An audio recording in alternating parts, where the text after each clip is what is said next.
Bon, eh bien, bonjour à tous et à toutes. Bienvenue de retour dans le monde physique, dans l'amphi Vital Roux de l'ESCP Business School, même si je dois vous avouer que nous ne sommes pas très nombreux dans l'amphi et que je pense que vous êtes tous pour la plupart en visio avec nous. On est ravis de vous retrouver. C'est à la fois le retour et puis c'est la réouverture académique pour les activités de la chaire, ESCP Bearing Retailing 4.0. Nous entamons ce matin le 39e petit déjeuner du commerce 4.0. Voilà, ça commence à faire beaucoup. On continue à explorer et toujours avec beaucoup d'enthousiasme. Ce matin, nous allons travailler plutôt sur la question des données, data-driven retail, c'est-à-dire comment les données, etc., s'inscrivent dans le monde du commerce. Alors, je ne vais pas prendre la parole très longtemps. Je voulais juste vous présenter les excuses de notre présidente, Madame Elisabeth Denner de chez Bearing Point, qui est associée chez Bearing Point, qui est en déplacement à l'étranger pour une mission et elle était tout à fait navrée de ne pas pouvoir être des nôtres. Je serai moi-même obligé de vous quitter à 10 heures, mais la coordinatrice générale, le docteur Christelle Fournel, est là et prendra le relais. Je vous rappelle le principe toujours le même de nos petits déjeuners. Nous allons commencer par un cadrage académique par monsieur le professeur Christophe Bénavent de l'Université Paris-Dauphine. Ensuite, nous allons explorer en passant directement, c'est-à-dire sans avoir de questions intermédiaires. Les questions seront à la fin. Nous allons explorer un cas extrêmement intéressant et je remercie M. Jeanin, qui est le responsable des études au sein de la DSI d'Optique 2000 et l'équipe Bearing Point, Mme Lartigue, M. Battaglini, pour nous présenter un cas d'utilisation des données sur l'analyse de la performance des points de vente. Et puis, comme d'habitude, nous terminerons par une start-up, puisque l'objet de la chaire, c'est aussi d'explorer, de faire de la prospective et de donner la parole à des acteurs en émergence. Et je remercie M. Michael Mas, qui est le CEO de CIMAPS sur des outils algorithmiques, notamment de géolocalisation. Voilà, donc voilà le programme. Et puis ensuite, nous passerons à la phase des questions. Alors, les questions pour la salle, je remercie les volontaires qui sont venus ce matin dans l'amphi Vital Roux, avenue de la République, et puis évidemment les questions sur le web et dans le cadre de notre visio. Donc n'hésitez pas à les poser, elles seront modérées, on y répondra, etc., comme d'habitude. Voilà, d'autres actualités pour finir. La chaire, ça n'est pas uniquement les petits déjeuners, ce sont aussi beaucoup d'activités de recherche. Deux doctorantes de la chaire ont soutenu leur thèse de doctorat, le docteur Amélie Abadi, puisqu'elle est maintenant docteur, avant le break d'été, sur une analyse de théorie économique assez approfondie des plateformes marchandes. Et puis, la semaine dernière, Anne-Sophie Clément, donc le docteur Anne-Sophie Clément, sur une analyse plus empirique des plateformes digitales au service du commerce urbain et de proximité des fournisseurs locaux. Un travail plutôt théorique, d'analyse très théorique d'un côté, un travail d'exploration très approfondi avec une soixantaine de plateformes digitales pour le commerce local de l'autre. Voilà deux travaux de la chaire qui viennent de sortir, travaux de doctorat, des mémoires doctoraux très lourds, et tout ça évidemment sera valorisé dans des articles à la fois de diffusion et plus large et en même temps dans des revues scientifiques. Sans plus tarder, je passe tout de suite la parole à monsieur le professeur Bénavent de l'Université Paris-Dauphine pour nous parler du commerce à l'âge des machines. On peut garder le masque ou pas? Je peux l'enlever si tu veux. Peut-être l'enlever. Bonjour. Ouais, je ne pense pas qu'on soit un grand risque, moins que les aides-soignantes non vaccinées. Il y a un bouton pour pousser des images? Ah, pardon.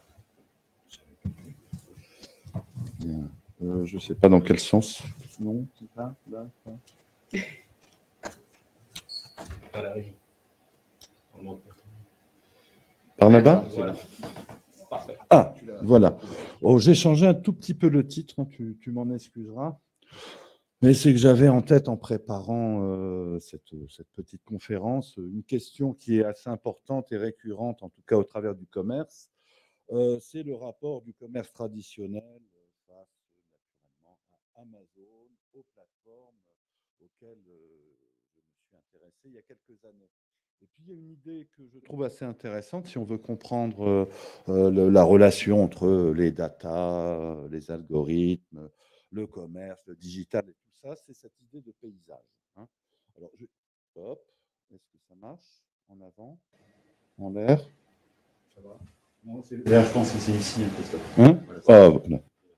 C'est vers là. Voilà, l'idée de paysage, ça c'est juste un petit peu de publicité pour l'exposition de Georgia O'Keeffe. Hein, je vous conseille d'aller la voir. C'est une pure merveille. L'idée du paysage est là. Le paysage, c'est l'ensemble des éléments visibles. Je vais passer rapidement une définition et sensibles qui nous apparaissent. La métaphore du paysage, le scape, me semble parfaitement bienvenue pour comprendre comment le commerce peut se situer dans le paysage digital.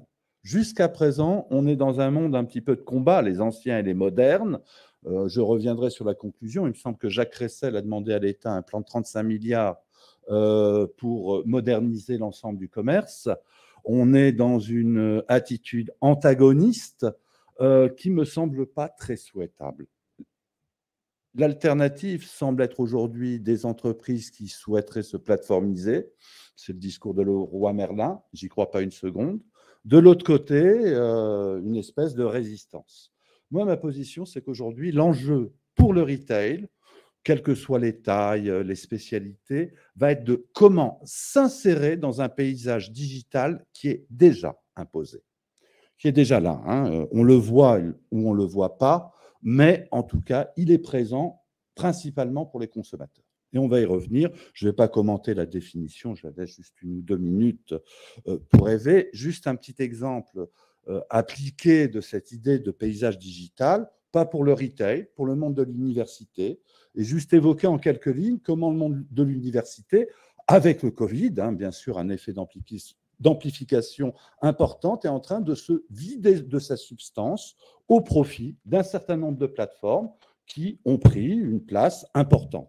Donc, si on évoque les métiers de l'université, enfin ce qu'elle produit, l'université comme institution, avec les grandes écoles bien sûr, je ne ferme pas les choses. Bon, la première production, la seule chose sur laquelle aujourd'hui les universités ont un contrôle, ce sont les cours, l'organisation des classes, un petit peu la gestion des étudiants, mais dans un univers qui est de plus en plus contaminé par un certain nombre de plateformes. L'une d'entre elles, par exemple, LinkedIn, qui offre plusieurs milliers de cours et d'enseignements préutilisés par les enseignants ou par les étudiants.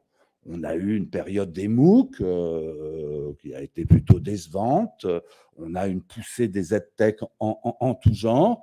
Et autour de ces organisations, de ces plateformes, se crée un nouveau paysage pour simplement trouver des contenus de formation. Du côté de la recherche, la production principale d'une université sont ses livres, ses publications scientifiques. Alors là, on a totalement perdu la main. Aujourd'hui, quand je suis dans un comité de recrutement d'un collègue, je ne regarde même plus son dossier, je me contente de copier-coller son nom, soit dans ResearchGate, donc la plateforme qui rassemble les 30 ou 40 millions aujourd'hui d'universitaires sur la planète, et je regarde le CV, et je regarde naturellement, pas le CV on s'en moque, je regarde la liste des publications et le nombre de fois où elles ont été citées. Je suis très, très rapide. Et puis, en dessous, les infrastructures, le paysage digital de l'université, il est simple. On a tous adopté Teams, on a tous adopté les outils Google, d'autant plus facilement que ces 2 grandes plateformes, Microsoft et Google, les ont offertes quasiment gratuitement. Et elles deviennent nos propres infrastructures de travail, ont disparu. Enfin, elles n'ont pas disparu, mais elles sont passées du côté des plateformes. Tout l'enjeu, si on veut penser, par exemple, l'université pour les 10, 20 années prochaines, l'enjeu, ce n'est pas de savoir est-ce qu'on installe ou est-ce qu'on n'installe pas Microsoft ou ci ou ça parce que ça ne protège pas les données, etc. C'est comment on va pouvoir s'insérer dans l'ensemble de ces rhizomes. Il y a quelque chose de rhizomique dans ce type de plateforme dedans. Voilà, c'est ça l'idée principale que j'aimerais défendre. Maintenant, je vais revenir un peu plus au retail et aux données. Et transition, c'est quoi le paysage aujourd'hui ? C'est Google Maps. Et le paysage, c'est quoi ? J'avais besoin de plantes pour mon nouveau bureau à Dauphine. Un mot-clé, plantes. Bien sûr, par défaut, une géolocalisation fournie par mon GPS sur mon téléphone de manière transparente, en tout cas à moi. Une API qui est employé je ne sais pas combien de fois dans le monde, donc l'interface qui permet d'aller chercher, de négocier des informations dans la gigantesque carte de Google, et naturellement des moteurs de recommandation qui me facilitent la lecture sur la droite. Vous les avez reconnus. C'est aussi simple que ça, mais ça n'est qu'un élément. Le point qui est très important, on va parler données. Les données, aujourd'hui, sont principalement disponibles sur des étagères. Ces étagères, ce sont les API. Et petit à petit, les entreprises vont se rendre compte que ça va coûter très cher. Aujourd'hui, ça se vend au kilo. Hein. Vous comptez à peu près $1 les 1000 interrogations l'API, quel que soit le type d'API, et vous avez une idée du prix du marché. Donc, naturellement, pour le commerce, l'enjeu, c'est d'être dans le paysage, donc d'être dans la carte ou dans les autres, naturellement, plateformes. Revenons à du classique, le cycle des données.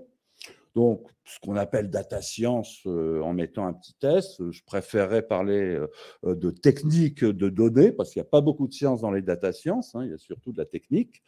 Le cycle des données, vous le reconnaissez, hein, traditionnel, collecte des données, collecte de données externes, les données externes, clairement les API, structuration dans les bases, on ne va pas trop en discuter, des tâches d'exploration, ça c'est les études de marché traditionnelles, faire des typologies, etc.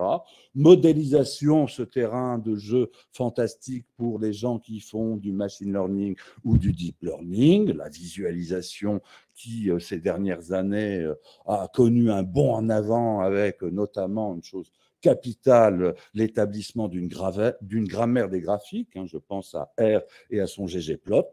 Les choses très importantes et qu'on néglige un peu, c'est toute l'activité de dissémination, et je vais y revenir, et puis ensuite les problèmes d'industrialisation, de développement et de contrôle.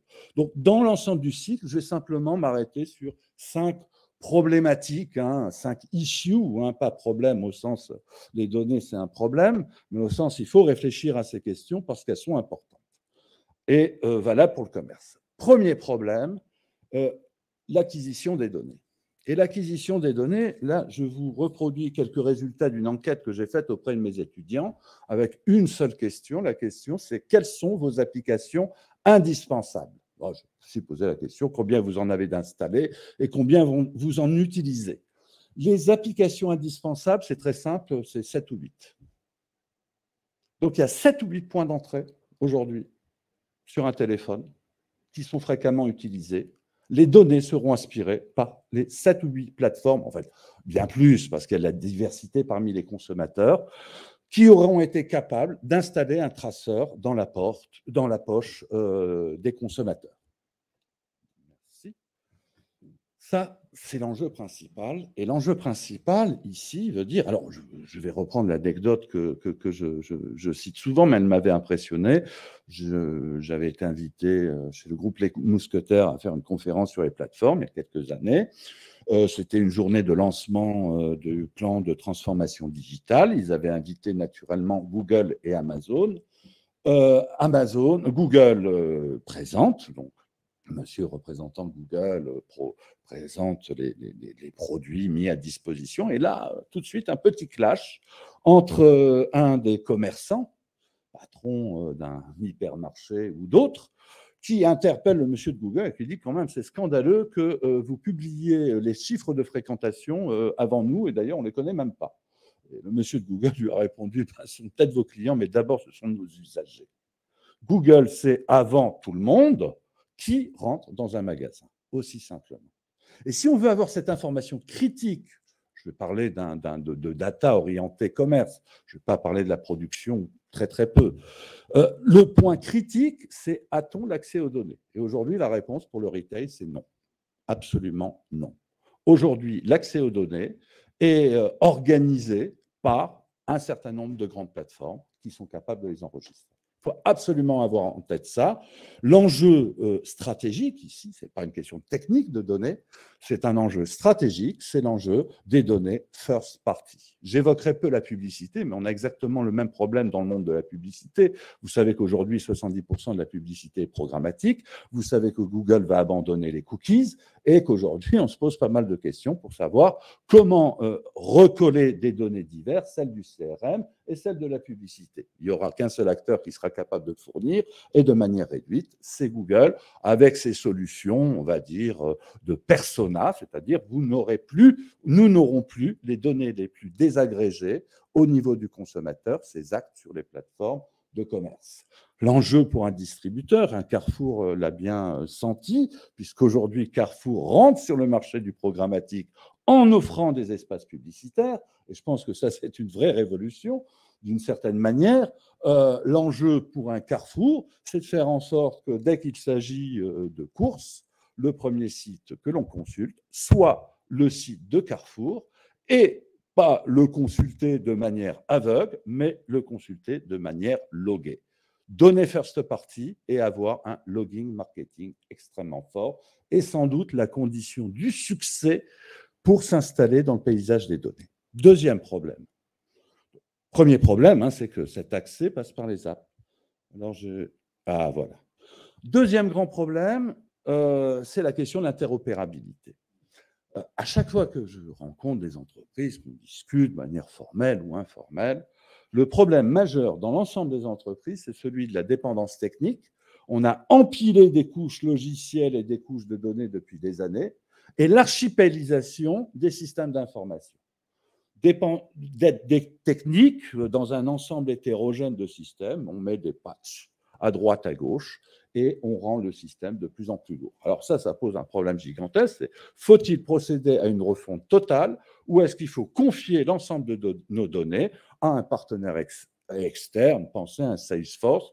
J'ai dû voir un groupe d'assurance l'année dernière, il y a 2 ans plutôt, maintenant, comme une parenthèse, qui effectivement, le DSI, un échange avec le DSI de ce groupe mutualiste d'assurance, multimarque, quelque chose comme 270 systèmes différents. Leur solution pour pouvoir pallier et unifier les systèmes de gestion pour chacune des marques a été tout simplement de balancer l'ensemble directement chez Salesforce. Risque, rapidité, agilité d'un côté, mais dépendance de l'autre, qui est importante. C'est le problème stratégique qui est posé. Alors, au-delà de cette question d'interopérabilité, je ne veux pas aller beaucoup plus loin. Donc, la grande question stratégique qui est posée au travers de ça, c'est naturellement la grande question de gestion, faire ou faire faire.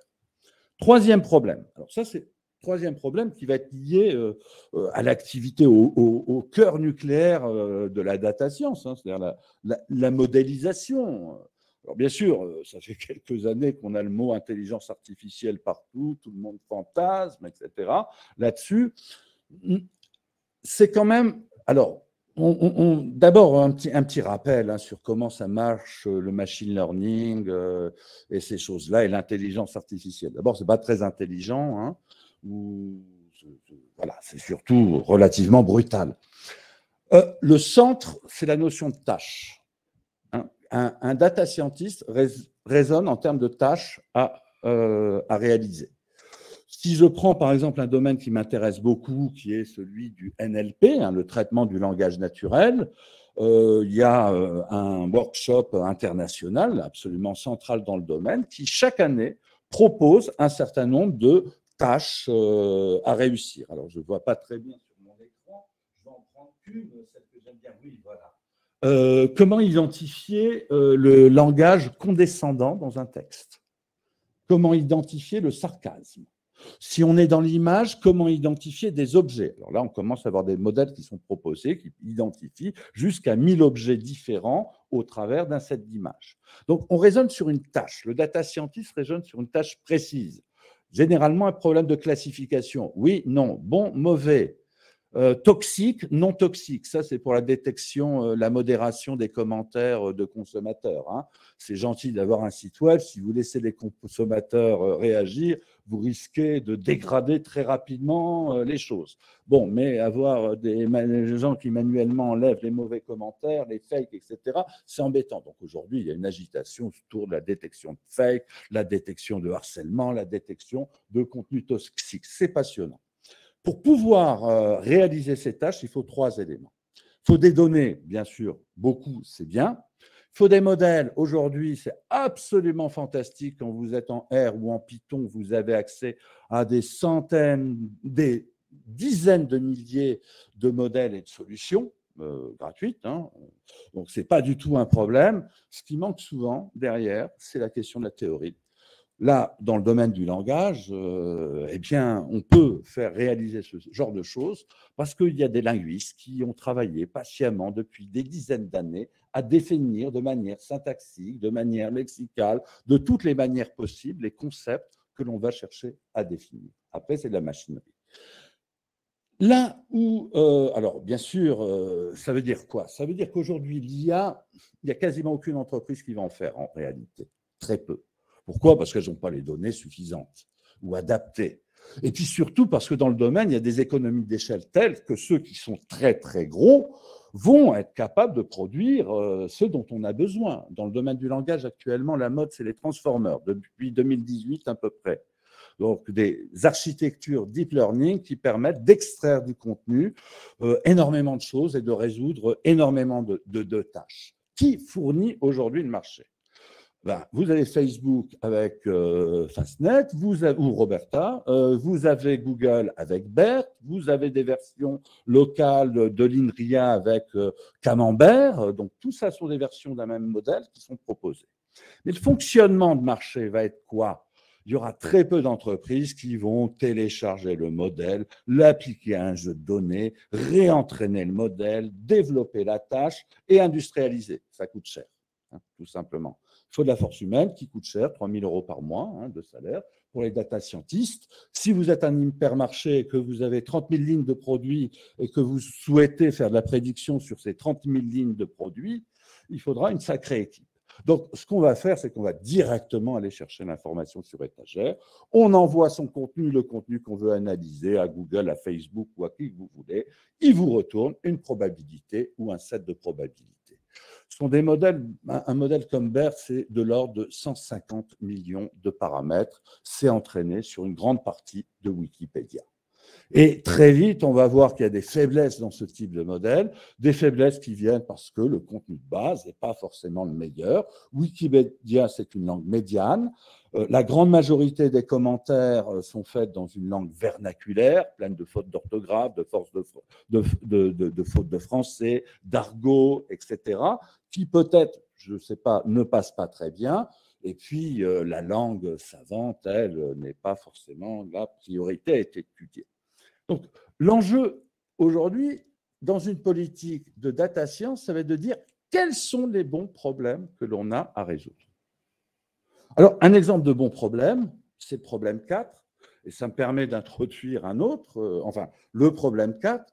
Je vais prendre un exemple très très simple qui est celui d'une application logistique. Je ne suis pas sûr que dans le retail, ce soit important de si bien comprendre les clients. Hein. Le métier de commerçant n'a jamais été un métier de vente, hein, c'est un métier d'achat. Dans le climat qui est le nôtre, où les chaînes de distribution ont été un peu bousculées, on pourra revenir, hein, deux, trois petites provocations, dans un marché qui a été assez fortement bousculé, où on a des ruptures de chaînes d'approvisionnement. Tous ceux qui s'intéressent au commerce savent que le phénomène fondamental, essentiel, hein, c'est le bullwhip effect. Hein, c'est ce coup de fouet, c'est le fait que de petites variations en aval se traduisent par de grandes variations en amont. Là, on a un problème important. Des entreprises qui sont capables de prédire très précisément les ventes au plus fin détail vont être capables de gérer toute leur chaîne d'approvisionnement, de limiter les ruptures, etc. Ça, c'est le genre de priorité qui est important. Donc, les grandes questions de priorité, c'est est-ce qu'on s'intéresse à l'aspect logistique ou est-ce qu'on s'intéresse à un aspect commercial, par exemple le ciblage des clients. Ciblage des clients, je vais vous dire pourquoi j'y crois pas beaucoup. Ça fait plus de 20 ans qu'il y a des tickets de caisse dans les hypermarchés et autres distributeurs et qu'on n'en fait quasiment rien, à part segmenter les gros consommateurs, les moyens consommateurs et les petits consommateurs. On n'a pas besoin de tout l'attirail. Ça fait 20 ans qu'on sait le faire. Voilà, simplement. Ici, l'autre problème, j'évoquais effectivement la quantité de modèles. Si je suis un hypermarché avec 30 000 lignes, quelle doit être la taille de mes équipes pour pouvoir modéliser l'ensemble et réactualiser les modèles. Donc, si on s'amuse à faire un calcul mental, on va se rendre compte que la question est relativement délicate. J'ai évoqué la question du feedback, j'en ai une deuxième version.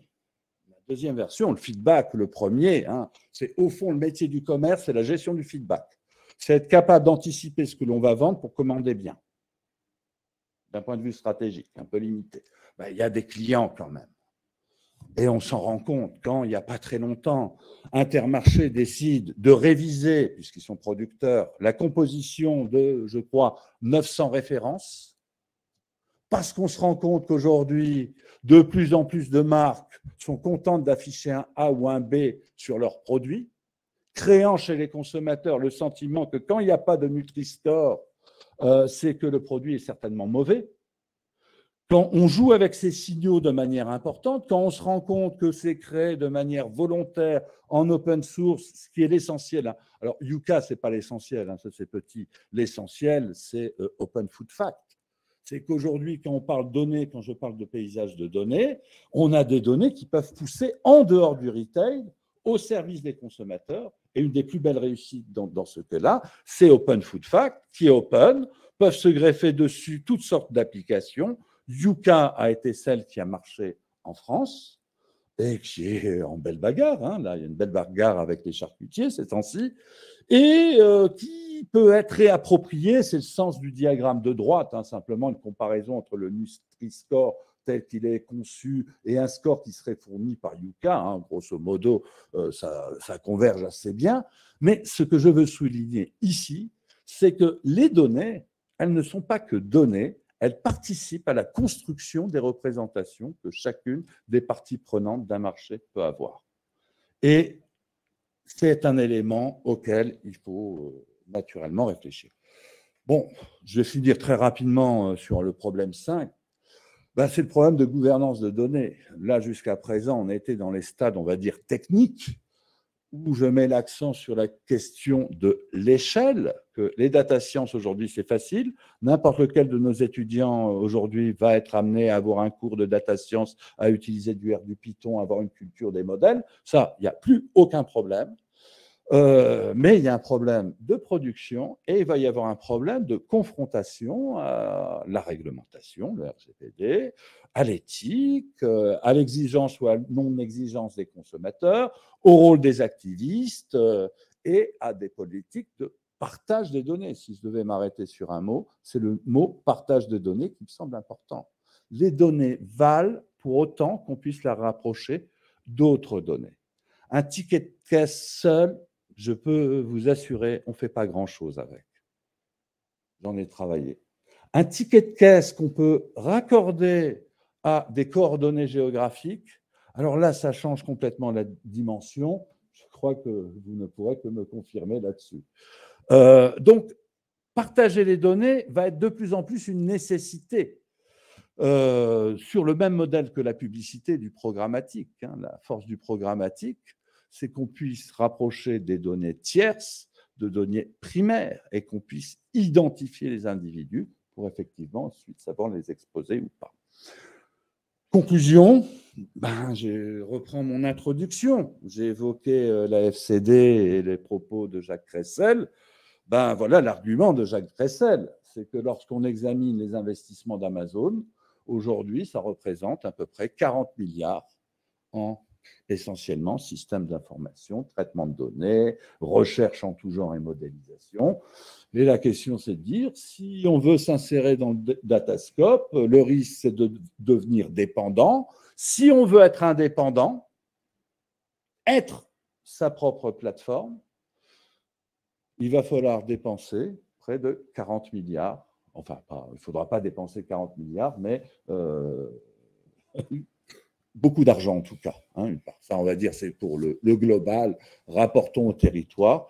Mais ça veut dire que tout simplement que les datas sont-elles gratuites, les modèles sont disponibles, mais le coût général du système reste quand même très important.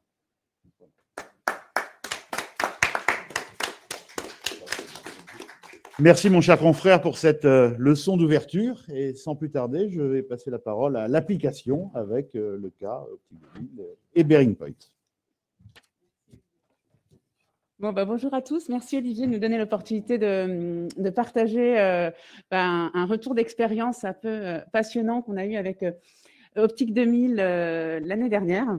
Donc, je suis Julie Lartigue, je suis senior manager dans les équipes retail de Bearing Point et ça fait 20 ans que je me passionne pour l'animation, le développement des réseaux de distribution, de points de vente, qu'ils soient intégrés, comme un Carrefour, ou franchisés ou indépendants comme Optique 2000.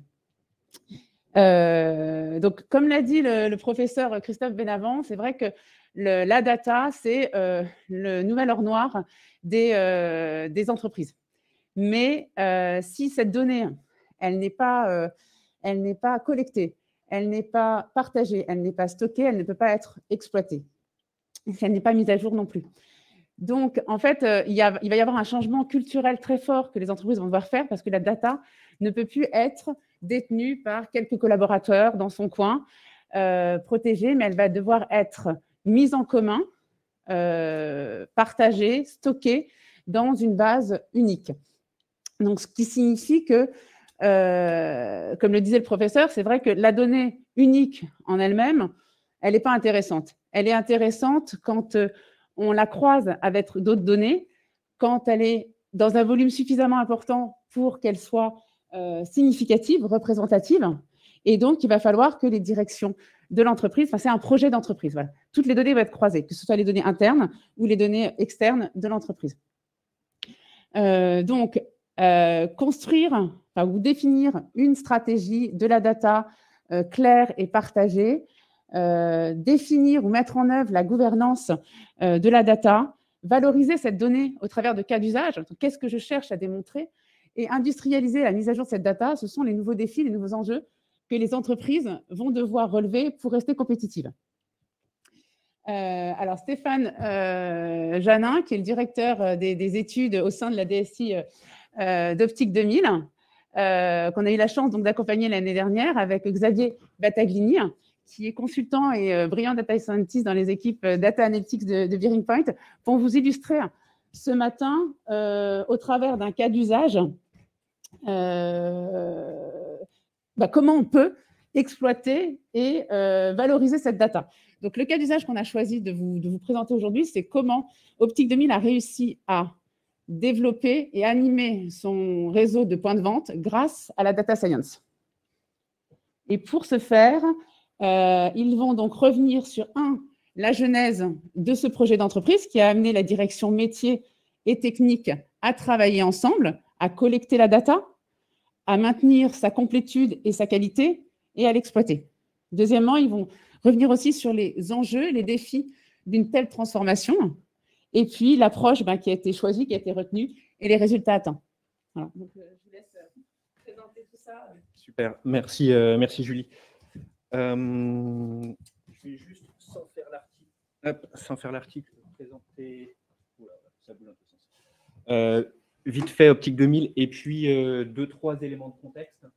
Donc, effectivement, Optique 2000, on a la chance d'être relativement. Pardon. Ça marche. Optique 2000, on a la chance d'être relativement connu. On est une coopérative. Alors, une coopérative, c'est quoi? C'est un ensemble de patrons de boutiques qui ont mis en commun leurs moyens, que ce soit sur la publicité et le marketing. C'est plus simple si on est à 1200 de faire une pub avant le 20h de TF1 plutôt que la boutique du quartier. C'est mettre en commun des moyens pour recruter des opticiens, la marque employeur est importante. Et effectivement, comme le disait juste avant Christophe, notre histoire, ça a été créé en 1969, nous sommes une centrale d'achat. Hein. Donc le premier sujet, ça a été de se mettre ensemble pour acheter en gros des montures, des verres, des lentilles auprès des lunetiers, des verriers et des labos. Les stocker à notre entrepôt logistique à Clamart, potentiellement les monter pour pouvoir ensuite le redistribuer à un prix plus intéressant aux boutiques un peu partout en France. Donc ça, c'est le premier sujet. Deuxième chose, effectivement, on est un marché un tout petit peu particulier parce qu'on a la chance que, grosso modo, on a la chance, pour nous, pour vous, c'est un petit peu moins vrai, que passé un certain âge, passé 42, 45 ans, l'ensemble des Français ou l'ensemble des personnes, de toute façon, aura besoin de s'équiper parce que l'œil, naturellement, devient moins plastique, moins élastique. donc vous serez obligé de passer un jour ou l'autre dans un magasin d'optique. Et l'autre point qui est à retenir, c'est qu'on est, on est un marché un petit peu particulier dans le retail. En fait, lorsque les clients viennent chez nous, ce n'est pas forcément eux qui payent. Je m'explique. La plupart, en tout cas on est franco-français, la plupart des gens en France qui rentrent dans un magasin d'optique, l'achat d'optique est pris en charge par les mutuelles. Et ça a une incidence forte sur les comportements d'achat. Donc si je prends un adulte classique, grosso modo, votre paire de lunettes est prise en charge à peu près une fois tous les 2 ans. Donc ça veut dire que tous les efforts qu'on va faire pour augmenter la fréquence d'achat vont se heurter à ce fait-là, et que faire en sorte que quelqu'un vienne acheter des lunettes plus souvent qu'une fois tous les 2 ans, ça va être très compliqué. Voilà. Donc ça, c'était pour donner un petit peu le contexte Optique 2000. Si je rentre un petit peu plus dans ce que Julie appelait la genèse, donc on se retrouve printemps 2020, époque effectivement juste avant le Covid. On se pose un petit peu pour réfléchir comment on voit la société dans 4-5 ans, qu'est-ce qu'il faudrait faire. Pour cela, on a forcément un tas d'idées, un tas d'intuitions. Et on se dit que, voilà, au vu du volume de données, des technologies, de ce qui existe, il y a sans doute moyen d'objectiver un petit peu les prises de décision qu'on peut faire. Donc, premier sujet, c'était de se dire, voilà, identifions quelques intuitions et confrontons-les aux données pour soit les infirmer, soit les confirmer. Et l'autre chose, c'était de se dire, est-ce qu'on ne passe pas à côté de leviers ou de signaux faibles qu'on n'exploite pas? Donc ça, c'était un peu l'idée qu'on avait, et on va y revenir juste après. Mais pour ça, évidemment, il y a quelques prérequis. Premier prérequis, pour analyser des données, il faut avoir des données, et il faut avoir des données effectivement de bonne qualité. Donc derrière ça se cache effectivement tout ce qui va tourner autour du nettoyage des données. On a une série de données, comment compléter les trous, comment supprimer les données aberrantes, comment normaliser les données pour qu'on puisse les croiser et rentrer dans ce que Christophe Benavent parlait le terme interopérabilité, quoi. Comment réussir à bien croiser l'ensemble de nos données. Premier sujet. Et le deuxième sujet, effectivement, c'est la gouvernance de la donnée, c'est-à-dire quelles sont les règles, les normes, les méthodes qu'on peut utiliser pour faire en sorte que les données aient du sens dans le respect de la réglementation. Et là, dans notre cas, typiquement, on va se heurter. Il faut qu'on prenne en compte à la fois les notions de RGPD, donc ce qui protège les données du client, et les notions de données de santé que, évidemment, on ne peut pas manipuler à des fins commerciales.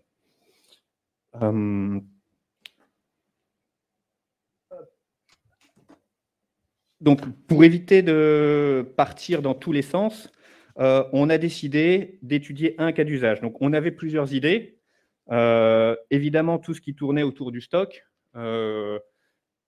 Est-ce qu'il est possible d'identifier, de récupérer des signaux faibles qui vont pouvoir détecter le fait qu'une collection de montures est en train et en perte de vitesse, et dans ces cas-là, diminuer les approvisionnements? Ou inversement, est-ce qu'on a une collection qui marche bien, et dans ces cas-là, il faut qu'on voit avec nos fournisseurs pour récupérer quelques conteneurs un petit peu en avance de phase et éviter les ruptures? Donc ça, c'était un premier sujet. Deuxième sujet, ça aurait pu être effectivement comment mesurer l'impact des campagnes qu'on a pu faire auprès de nos clients, que ce soit des campagnes SMS, médias ou autres. Troisième sujet, c'était le merchandising. Quel est l'impact de bien positionner les montures sur les présentoirs en magasin? Est-ce que ça nous permet ou pas d'augmenter les ventes et accessoirement les marges? La notion de connaissance de nos clients. Mais ce qu'on a souhaité faire, c'était plutôt étudier ce qui fait qu'un magasin est performant. Et avant ça, effectivement, définir ce que veut dire performance des magasins. On a un réseau, on le voyait tout à l'heure, là, qui fait Optique 2000, c'est 1200 magasins. Le groupe, ça fait à peu près 1650. Mais comment comparer deux magasins? On a des magasins qui vont faire des millions de chiffres d'affaires, qui sont dans des hypercentres urbains ou des centres commerciaux.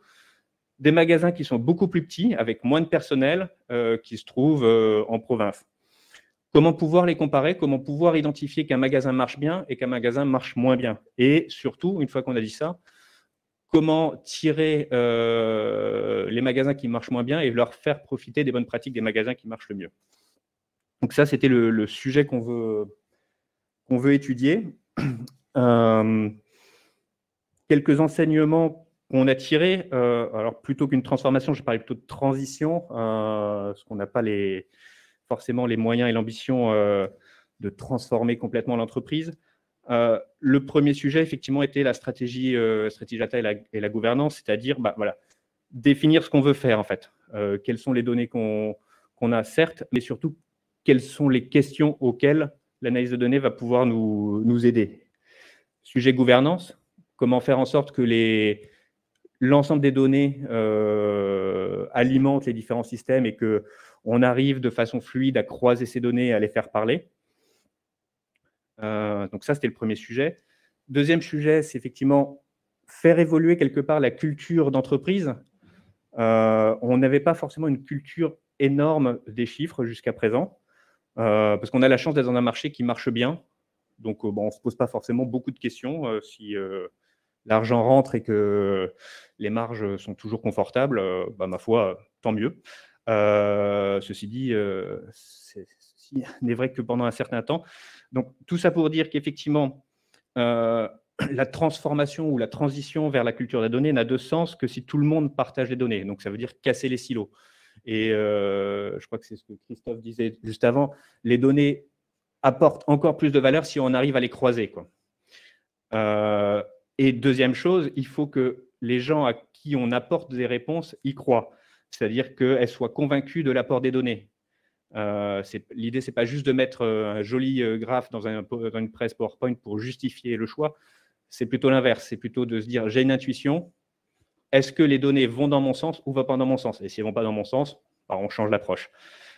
Et le dernier point, c'est effectivement, il est important que les gens qui manipulent les données aient une vision critique, c'est-à-dire, voilà, au moins avoir un premier vernis pour identifier les biais classiques de compréhension de données, différencier ce que c'est qu'une corrélation d'une causalité, etc. Troisième sujet, effectivement, comme le disait Julie, c'est réussir à mettre toutes les données au même endroit pour qu'on puisse quelque part les croiser, les outiller, etc. Donc, c'est toute la partie socle outillage qui paraît assez simple sur les schémas, mais qui, dans la vraie vie, est un petit peu compliqué, surtout pour une boîte comme nous, où la DSI n'est que quelques dizaines de personnes. Quatrième, pardon, c'est faire en sorte que les gens travaillent ensemble. Et donc, jusqu'à présent, on avait des profils techniques un petit peu différents. On a décidé de les regrouper dans une même équipe.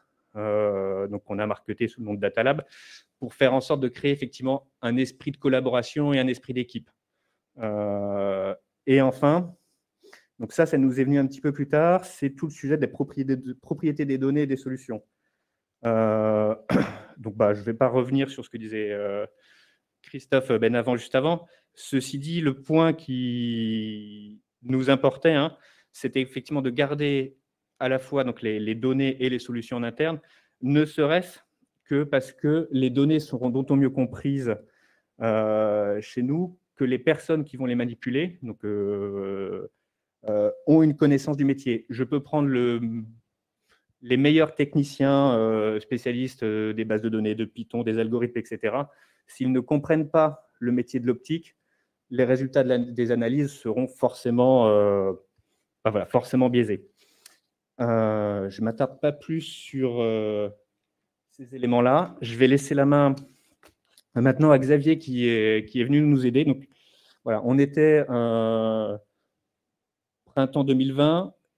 On se posait la question de l'intérêt de l'analyse de données, de la data science. Et du coup, on s'est dit, printemps 2020, donnons-nous 10 semaines, donc c'est-à-dire jusqu'à la fin de l'été 2020, pour voir si l'analyse des données a du sens ou pas chez Optique 2000. Et donc là, je laisse Xavier détailler un petit peu le cas d'usage et la façon de faire. Je te laisse ce micro si tu peux compléter. Ça marche. Bonjour à tous. Donc oui, effectivement, on va rentrer un petit peu plus dans ce cas d'usage-là qu'on a voulu développer, à savoir avoir un peu la segmentation des clients. Avoir une segmentation client qui fasse du sens pour pouvoir derrière analyser vraiment les leviers de performance pour différents types de magasins. Donc concrètement, là, ce qu'on voit, c'est la démarche qu'on a adoptée qui peut vous donner un petit peu comment ça peut se passer une vraie démarche donc assez courte finalement, en 10 semaines pour voir un petit peu comment la donnée peut nous aider concrètement et vraiment prouver aux différents métiers que ça a de la valeur et qu'en fait, il faut s'y mettre. Parce que là, on est en train de parler à un public de convaincus qui écoutent des professeurs et qui savent très bien que la data est un incontournable. Du coup, dans ces différentes étapes, on fera des petits focus, mais concrètement, d'abord établir bien les convictions des différents métiers, s'accorder pour de vrai sur ce que ça veut dire que la performance, parce que selon que vous parliez à des personnes qui sont plutôt gestion du réseau, plutôt financier ou plutôt développement marketing, ça ne va pas forcément être exactement la même chose. On s'est mis d'accord sur un certain nombre de KPI. Finalement, c'était chiffre d'affaires, résultat d'exploitation, croissance du chiffre d'affaires et part de marché. Et on les a réunis autour d'une table pour savoir un petit peu quelles étaient les sources de données qui influeraient le plus a priori sur la performance. Et on est vraiment venu avec cette démarche infirmer ou confirmer ces différentes convictions. Ensuite, on a une phase de collecte et de récupération des données, parce que lorsqu'on a cet étalage un peu théorique de données, il faut se rendre compte de ce qu'on a pour de vrai. Et il y a tout un travail de connexion, justement, pour fabriquer un petit peu les débuts de plateformes qui vont pouvoir être réutilisables sur d'autres études. On y reviendra.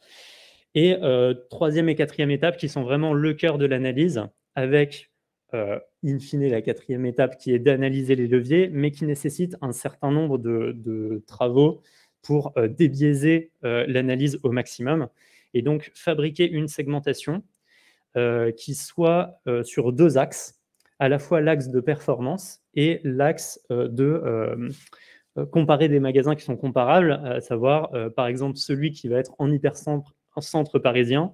Si on le compare directement avec celui qui est dans la Creuse, on sent bien qu'en fait, on ne peut pas demander à un gérant de magasin de faire pareil que celui qui est en hypercentre parisien, par exemple. Et donc, en fait, on va avoir toujours à l'esprit d'essayer de se dire, étant donné telle caractéristique socio-démographique de la zone, telle configuration du magasin, des choses sur lesquelles on n'a pas du tout la main, quel est le potentiel de ce point de vente? Essayer de se dire, est-ce qu'il a dépassé ce potentiel ou est-ce qu'il est encore en dessous? Et donc, grâce à la data science, on arrive à déterminer cette notion de potentiel et voir si on est au-dessus ou en dessous. Et c'est ça qui va nous permettre de fabriquer une segmentation un peu plus raisonnable et qui colle au réel, quoi. Comme je fais pour passer... Tac. Donc, on va faire un focus d'abord sur la deuxième partie, collecte des données. Concrètement, pour vous brosser un petit peu le paysage, la big picture et le paysage, voilà, comme au début de l'autre présentation. On a plusieurs systèmes de production donc, qui ont des données d'encaissement, de comptabilité, du marketing. Toutes ces données qui sont internes et qui ne sont pas forcément en open sur étagère pour le monde extérieur. Il y en a certaines, typiquement les données externes qu'on peut voir en bas, et on va les ramener dans un espace d'étude. Classiquement, dans les entreprises, vous avez des data warehouses ou des entrepôts de données qui sont déjà structurés parfois. On va essayer de capitaliser sur ces entrepôts de données et ramener d'autres sources de données sous forme d'extraction juste pour des études, ou alors sous forme de flux lorsqu'on va un peu plus pérenniser ces différentes études, avec des processus ETL qu'il faut écrire, ou alors des outils qu'il faut venir mettre en place pour pouvoir fabriquer, in fine, un gros Excel. Il faut imaginer un énorme fichier Excel avec des centaines de colonnes, les lignes représentant chacune un magasin, ici dans notre cas, et on va bâtir des prédicteurs qui nous permettent justement de résoudre les différentes problématiques qu'on va voir. Typiquement, le message de cette slide, c'est que ça ne se fait pas extrêmement facilement, tout cet assemblage de données. Et c'est ça qui phagocyte énormément le temps des missions et de ce genre de démarche. Donc en fait, il y a un vrai besoin de investir dans des infrastructures de données qui sont déjà connectées, etc. Et pour faire en sorte que le travail des data scientists et des data analysts soit le plus facile, que ces personnes soient le plus focalisées sur l'étude et l'apport de valeur, plus que sur du câblage qui n'a que peu de valeur in fine aux yeux du métier. Alors, on va rentrer dans le cœur du réacteur. Donc, deux parties sur cette slide où, en fait, j'illustre un peu la notion de potentiel pour chacun des points de vente. Donc, en gros, il faut imaginer sur la gauche que chaque point de vente, vous avez la moyenne des magasins, et ensuite, on va lui donner un potentiel. À chaque magasin, on va assigner un potentiel, le tout basé sur des caractéristiques qui ne peuvent pas être des leviers, à savoir la population qui est dans la zone, les données de concurrence à côté du magasin et des caractéristiques immuables de votre point de vente. Ça va nous donner un potentiel et ensuite, on va bâtir donc ça, on le fait grâce à un prédicteur, grâce à de la data science. Finalement, ça, on ne savait pas forcément le faire avant l'invention de tous ces algorithmes et des capacités de calcul associées. Et ensuite, on va regarder la performance réelle de ce point de vente. Et derrière, on va bâtir un deuxième prédicteur qui va essayer de prédire l'écart entre le potentiel et la réalisation. Voilà, donc grâce à cet écart à la performance, on arrive à faire une segmentation en flop, middle et top performers, ceux qui ont beaucoup dépassé ou qui sont vraiment très en dessous de leur potentiel. Sur plusieurs axes, on se rappelle qu'on avait on avait défini 4 indicateurs différents. Et donc, on se retrouve avec finalement la liste de tous les magasins avec le fait qu'ils soient top, middle ou flop performer. Ça va nous permettre ensuite de faire tourner un deuxième algorithme qui va être du clustering justement pour fabriquer une segmentation client sur des caractéristiques aussi géographiques. Donc là, typiquement, on s'est donné 4 segments qui sont donc des zones à faible concurrence, des zones qui sont plutôt du centre-ville, des zones qui sont plutôt touristiques avec des populations âgées, et en violet, le dernier, des hypercentres type Paris, Lyon, de grosses villes. Voilà. Et en fabriquant cette segmentation, on s'est assuré que dans chacun des segments, on avait des flops, top et middle performers pour ensuite que cluster par cluster, on arrive à comparer des magasins qui sont vraiment comparables et se dire que font les top performers, que ne font pas les low performers. Par ailleurs, ce genre de segmentation permet en fait de dégager un gain potentiel en se disant si tous les low performers arrivaient à se ramener ne serait-ce qu'à la médiane de leur cluster en termes de chiffre d'affaires, de résultats d'exploitation, de parts de marché, on arrive à détecter des gains potentiels. Et donc concrètement, on a quasiment 15% de chiffre d'affaires global à chercher sur le réseau. Donc il y a du potentiel. Et on a la liste des magasins pour lesquels il va falloir activer les leviers. Vous voulez rajouter quelque chose là-dessus ou... C'est parfait, vas-y. Ok, parfait.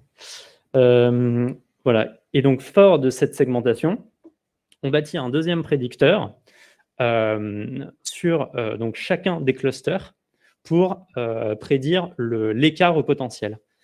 Ce deuxième prédicteur, qu'est-ce qu'on va on va lui donner un certain nombre de données, donc des données produits, de gamme produits, certaines données du magasin qui sont amovibles. Typiquement, est-ce qu'on a un espace base vision, voilà, parce qu'on peut le mettre en place, des données clients, et on va essayer de voir quelles sont, on va voir quelles sont les données que l'algorithme a utilisées pour prédire l'écart au potentiel. Donc, du coup, ça veut dire que ces différentes données, l'algorithme va être capable de en fait, les ordonner en disant je me suis plus servi de telle ou telle ou telle donnée et j'ai pu prédire tant de pourcents des écarts au potentiel. Et donc, in fine, on arrive à mettre un chiffre et surtout à comparer entre elles différentes données ou différents leviers et facteurs d'influence. Et donc, à déterminer que cette donnée est influente. Et à déterminer que ouais, cette donnée est vraiment influente et est plus influente que les autres. Et c'est ce qu'on voit en slide suivante. Sur la partie gauche, vous avez typiquement, donc là on a pris un exemple pour le cluster 2, vous avez les 10 leviers qui sont les plus influents sur la performance. Donc on voit que c'est la fidélité client. En réalité, pour être extrêmement précis, c'est le taux de clients abandonnistes, c'est-à-dire le taux de clients qu'on voit une fois et on ne les reverra jamais dans la part des clients du magasin. Donc c'est ça qui est écrasant, par exemple, beaucoup plus que le panier moyen. Donc le niveau du panier moyen, finalement, il n'explique pas vraiment pourquoi on a des écarts de performance. Voilà, et donc on peut décliner sur toutes ces différentes données et se dire, bon, voilà, quelles sont celles qui sont le plus influentes. Ça, c'est la partie de gauche, de droite pour vous. Et ensuite, l'autre partie, impact des leviers sur la performance, c'est une fois qu'on se dit telle variable sont influentes, est-ce que pour la fidélité client, c'est assez facile, est-ce qu'il faut avoir beaucoup ou pas beaucoup de pourcentage de clients abandonnistes? Là, la réponse est assez évidente. Et donc, en fait, on se dit typiquement là, entre 0 et 20% de clients abandonnistes, on est en dessous de 9K de notre potentiel. Voilà. C'est comme ça qu'il faut lire. Et donc, on voit que ça va de pire en pire lorsque on a une part de fidélité client qui est plus de taux d'abandonnisme qui est de plus en plus élevé. Mais pour certaines variables, ce n'est pas aussi simple que ça. Typiquement, pour la part des montures en moyen de gamme, donc est-ce qu'il faut qu'on ait beaucoup de moyens de gamme ou pas beaucoup? En fait, il y a un juste équilibre à trouver. Parce que quand on en a plus de 2%, on a tendance à sous-performer. Et quand on a moins de 0,6% aussi. Alors qu'entre les deux, on voit qu'il y a un dépassement du potentiel. Donc en fait, ça nous permet de se dire, OK, on a tel levier, mais où est-ce qu'on place le curseur? Et donc c'est avec ce genre de graphes qui sont répliqués sur chacun des clusters qu'on va pouvoir adresser nos différents points de vente, notamment les low performers, et se dire, bon, voilà, on va essayer ça ou ça. Et ça, effectivement, ça a un vrai intérêt. Donc, le premier, c'était de pouvoir définir le potentiel d'un magasin. Donc, maintenant qu'on a défini le potentiel d'un magasin, on sait dire si son chiffre d'affaires est au-dessus ou en dessous de son potentiel, ce qui nous permet de prioriser les magasins à visiter par notre flotte d'animateurs réseau. Et le deuxième sujet, effectivement, c'est ce que montre très bien Xavier, c'est de se dire maintenant qu'on a ces éléments-là, l'animateur réseau, lorsqu'il va visiter le magasin, il va pouvoir lui dire tu es plutôt bon, tu es plutôt moins bon. Et surtout, même si le magasin est bon, peu importe, il va être capable de lui dire regarde, ton indicateur, je ne sais pas, par exemple, mix produit, il faudrait le redresser de telle façon. Ou l'axe prioritaire à adresser sur l'année 2022, pour toi, c'est plutôt ça, quoi. Donc, on arrive à objectiver un petit peu les conseils que notre flotte d'animateurs réseau porte dans les magasins. Oui, et pour compléter, et pour compléter ce que disait Stéphane, ce qui est important, c'est qu'on peut leur dire, si vous activez ce levier-là, vous allez pouvoir récupérer tant de chiffre d'affaires. Et c'est ça la nouveauté avec la data science, c'est qu'on a relié les deux, les corrélations. C'est pas juste, voilà, on sait, parce qu'avant on savait dire effectivement que il fallait chouchouter nos clients, il fallait regarder les collections qui marchaient le mieux, etc. Mais là, on est capable de mesurer l'effort et de se dire, de prioriser quels sont les leviers les plus importants pour gagner en chiffre d'affaires, si c'est l'objectif, bien sûr, de l'animation sur le réseau. Et c'est ça la différence avec la data science.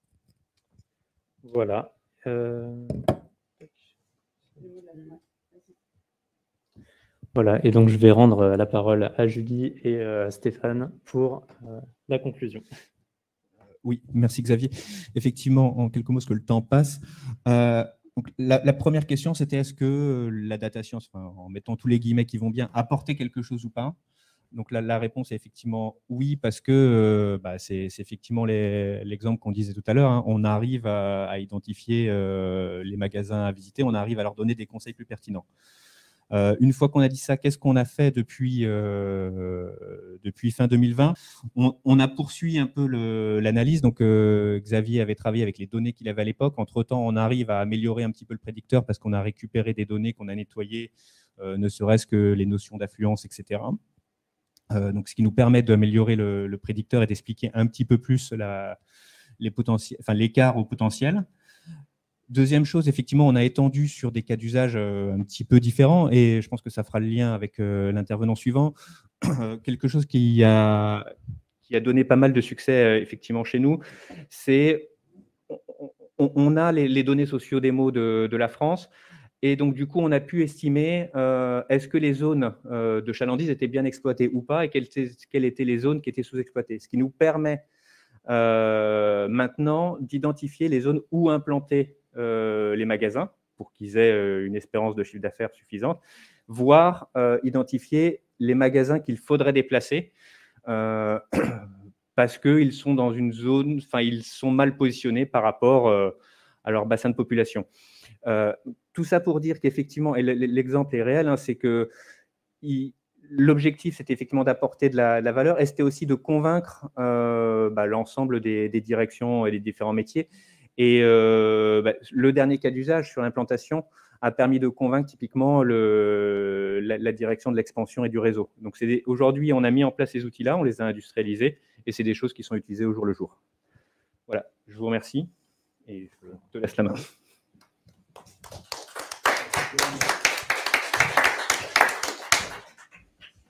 Merci vivement pour ce cas d'application. Je crois qu'était vous l'avez d'ailleurs montré en vous maillant avec ce que avait dit en introduction le professeur Benavent, une parfaite illustration de cette question des données. Et on a vu en filigrane des deux interventions, la première et la seconde, que la question de la spatialité était omniprésente. Et donc, je vais laisser maintenant la parole à Michael Mas pour nous présenter ce qu'ils font, ce que vous faites dans le cadre de votre... C'est même plus une start-up, ça commence à devenir un acteur important de ces questions de spatialité et d'algorithme.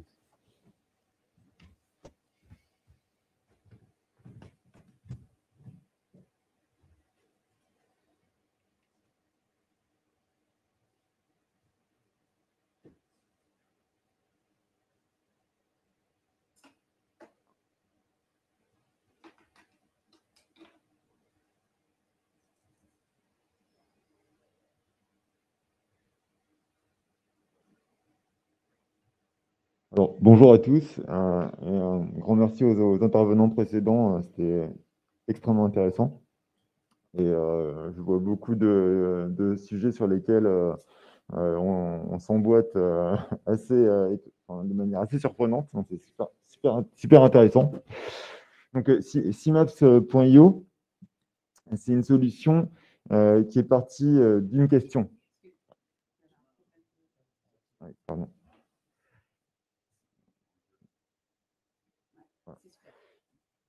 Qui est partie d'une question, une question toute simple, c'est qu'est-ce qui fait qu'un lieu fonctionne?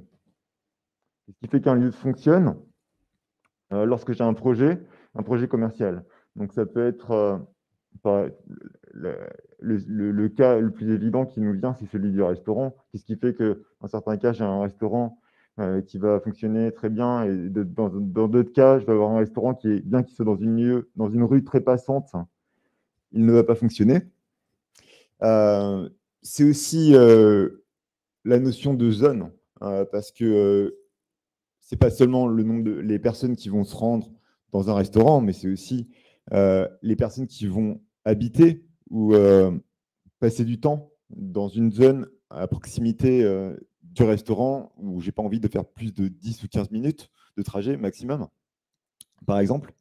Donc, on a créé une solution automatisée, qui est une application web et une API, qui va répondre à cette question de manière automatique. C'est-à-dire trouver les meilleurs lieux qui vont fonctionner pour un business, ça peut être un business classique, restaurant, magasin. Ça peut être des choses nouvelles. Donc, ça peut être des concepts qu'on voyait peu avant. Par exemple, on a eu des cas sur des épiceries en vrac, dont je vais parler par la suite. C'est des verticales qui sont très, très spécifiques, qui vont fonctionner très bien dans certains endroits et pas du tout dans d'autres endroits. Et aussi, ça se décline en multilieu. C'est-à-dire que si j'ai tout un réseau, que ce soit un réseau direct ou indirect, imaginons que j'ai mes propres magasins, je vends en direct, ou je monte mes propres restaurants, ou alors en indirect, j'ai un produit qui est distribué, vendu dans des restaurants qui ne sont pas mes restaurants, ou dans des points de vente qui ne sont pas mes points de vente. Et là, le problème est exactement le même. C'est quel lieu va fonctionner pour mon business. Donc, ce qu'on fait, c'est du scoring. Scoring de lieu. Scoring de lieu. Et là, ce qui est intéressant, c'est le cas d'usage. Il y a 3 cas d'usage qui posent question. Le premier, c'est celui que j'ai énoncé auparavant. Est-ce que je suis dans une logique où des personnes viennent dans mon lieu, ou est-ce que je suis dans une logique où je vais livrer dans mon lieu? Par exemple, j'étais dans un restaurant, un Pokéball, il y a 3 jours, et il n'y avait absolument personne dans le restaurant. Par contre, il y avait une flotte de livreurs qui attendaient les commandes pour partir du restaurant. Donc, par curiosité, j'ai parlé un petit peu avec la gérante du restaurant. Je leur ai demandé depuis combien de temps ils étaient ouverts. 1 an. Pourquoi ils avaient choisi ce lieu-là? Parce qu'elle m'avait dit que la majorité de leur l'écrasante majorité de leur chiffre d'affaires était fait en livraison. Est-ce qu'ils y avaient pensé avant? Non, en fait, ils n'y avaient pas pensé avant. Mais effectivement, après coup, ils avaient compris pourquoi. Parce qu'en fait, dans cette zone, ils étaient le seul Pokéball, alors que c'était une zone avec un très grand nombre de personnes potentiellement intéressées pour acheter des Pokéballs. Si je suis à 20 minutes en vélo, j'apparais sur Deliveroo. Si je suis à 21 minutes, j'apparais plus sur Deliveroo. Donc, c'est hyper important d'avoir le bonne localisation du lieu de production et de distribution de mon service. Ça, c'est le premier point. Si on veut savoir si un lieu va fonctionner ou pas, combien je vais faire sur place, combien je vais faire en livraison.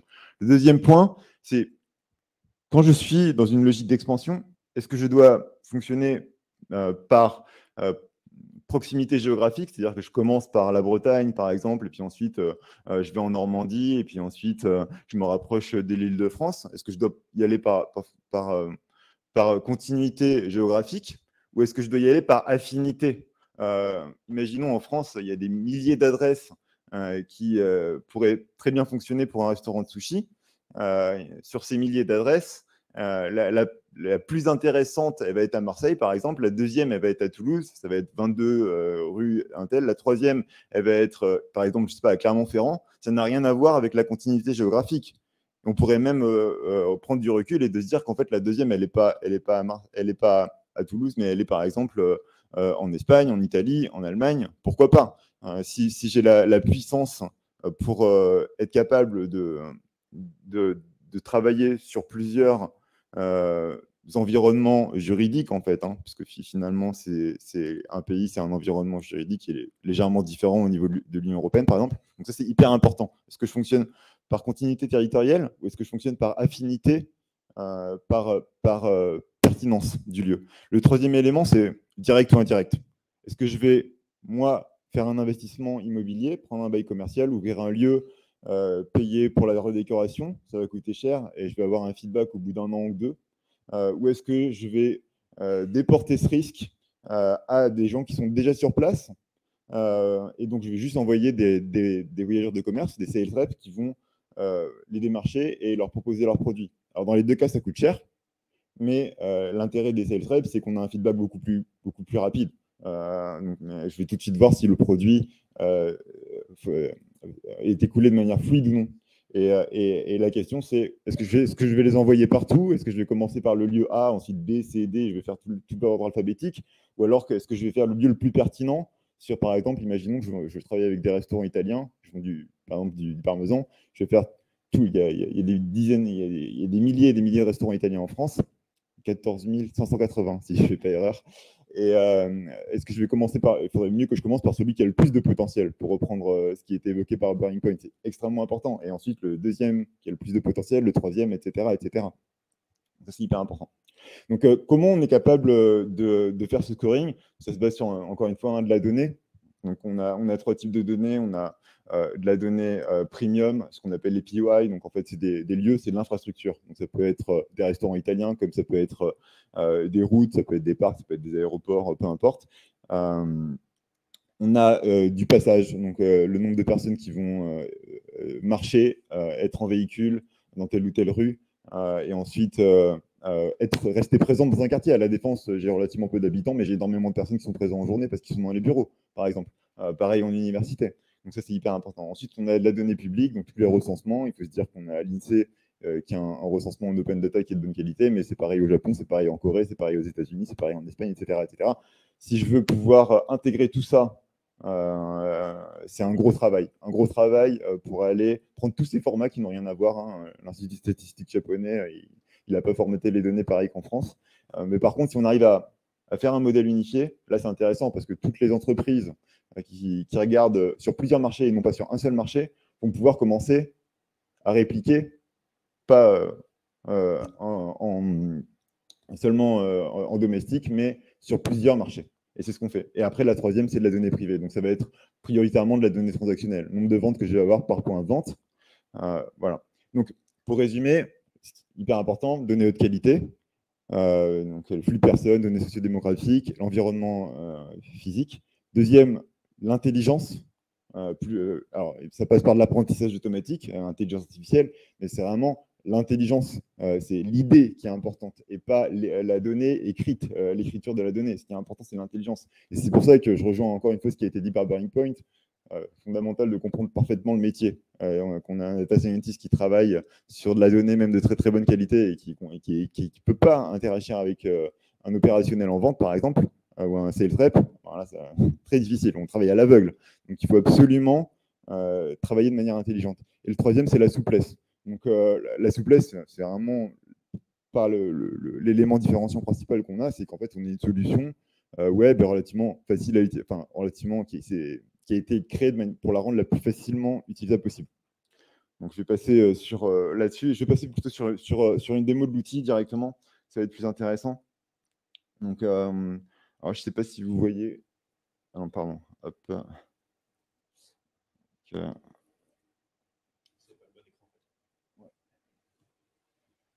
Donc, en fait, excusez-moi.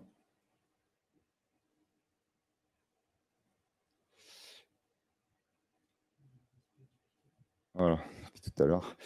Donc là, ça devrait être bon. Ok. Donc, bon, là, ce que j'affiche, c'est le passage. Passage, nombre de personnes entre minuit et 23h59 à pied. Ok, en France, dans différents pays. On a cette donnée partout dans le monde, pratiquement partout dans le monde. Là, dans la démo, elle est chargée sur principalement la zone Eurasie et une partie des États-Unis. Donc, si par exemple, je m'amuse à zoomer, je vais voir sur Londres, je vais voir les endroits où j'ai le plus de personnes entre 21h et 23h59, par exemple. Je vais regarder ça. Le temps de charger. Voilà. Donc là, ça s'affiche. On va voir les N lieux où j'ai le plus de passages sur Londres, par exemple, sur ces horaires-là. Ouais, ça va être les zones où tout le monde, soit les touristes, soit les personnes de l'agglomération londonienne vont se rendre pour faire du shopping, aller dans les pubs, etc. etc. Donc, c'est la première donnée. Deuxième donnée, c'est tout ce qui est infrastructure. Donc, je sais pas, par exemple, un restaurant de pizza. Voilà. Donc là, j'ai tous les restaurants de pizza. On peut les afficher à l'échelle globale. Et troisième donnée, c'est la donnée de recensement. Donc, la donnée de recensement, si par exemple, je reviens sur le recensement britannique, et que je vais afficher. Il y a énormément de variables dans le recensement britannique qui sont, c'est de l'open data. Donc, par exemple, voilà, des étudiants de 50 ans, par exemple. Je prends un truc au hasard. Et donc là, il va sortir toutes les zones où j'ai le nom. Donc là, j'ai 2580 étudiants dans cette zone-là, etc., etc. Et je peux faire un ranking des N zones les plus pertinentes avec le plus d'étudiants. Donc ça, c'est juste de la donnée. Ce qui est intéressant, c'est qu'on commence à mixer ces données, à mixer ces données et de la lier à une infrastructure. Là ce qu'on a fait, c'est par exemple, c'est tous les coworking en France. Donc, tous les coworking en France, on en a 3895 qui vont être de différentes catégories. Donc, je ne sais pas si vous voyez.